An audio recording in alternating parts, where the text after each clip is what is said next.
平時會走去行山啊咁樣，其實會見到點解啲地方好似無端端變到爛溶溶咁樣啊，心有少少諗住，其實呢度應該係綠油油一片噶嘛。香港其實係一個城市，可以好快速咁俾到人可以由一個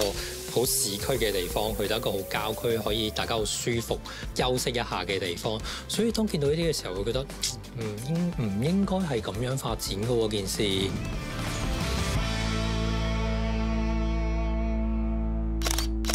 我自己喺嗰個小組咧，主要就負責去用一啲叫遙感嘅技術，去分析翻全港自然嘅覆蓋，譬如可能植物啊，有好多岩岸嘅地方啊，或者紅樹林嘅地方，背後咧都會有一啲數據，咁就會同公眾講翻而家香港整體嗰個土地用途，可以俾到大眾佢哋知道香港而家嘅發展係點樣啦，甚至可能有一啲可能大學啊，或者有啲其他學生，佢哋都會用我哋啲數據去做翻佢哋一啲project 上面嘅分析，攞翻啲工具，跟住就出去電啦。準備我哋陣間全西要用嘅工具。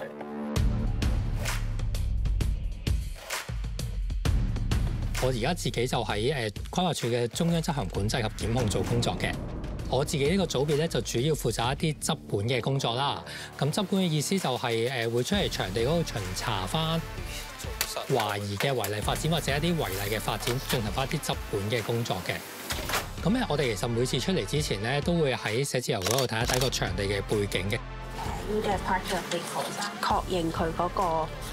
用途仲喺度，咁我哋就可以照 post 嘅嘢。譬如話佢嗰個場地嘅發展歷史，甚至乎個場地有冇一啲由城規會已經批核咗嘅規劃申請啦，同埋嗰個場地嗰個用途係咪屬於我哋嗰個規劃圖則上面一個合法嘅用途？飛機。其實我哋今日主要收到公眾對於呢個場地有啲關注嘅，所以咧我哋今日收到呢一個關注之後咧，就出嚟場地喺度望一望個場地個實況啦。呢個場啦，咁就應該主要都係啲儲物用途嘅嘢，我相信用個全球導航系統去定位翻啲雜物嘅位置啊，咁樣樣。咁我哋好多時會嚟到場地嘅時候，會遇到啲狗啊，甚至乎聽到啲狗吠聲。咁呢個時候其實我哋自己 team 3位同事啦，大家都會互相提醒，喂，小心有狗喎，睇下會唔會可能攞定把遮啊，或者攞定啲棍去保護翻自己咁樣咯。咁其實我就發覺係阿希係一個好勤力同好親力親為嘅上司嚟嘅。咁佢亦都會好站喺別人嘅角度睇一個問題，而唔係單單只係從佢嘅角度去睇。咁所以我就覺得阿希係一個都幾能幹，同埋會幾能夠可以換位思考，站喺別人嘅角度去從多角度唔同去解決問題嘅一個同事嚟。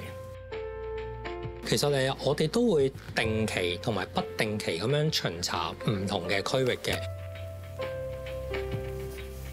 我哋都會用航拍機喺場地嗰度去放個航拍機去記錄翻場地同埋場地附近嘅狀況嘅，咁就可以喺唔同嘅角度去影翻嗰個場地，咁就可以令到我哋容易啲畫場地個界線啦，同埋可以容易啲去辨認到嗰個場地乜嘢嘅違例發展咯。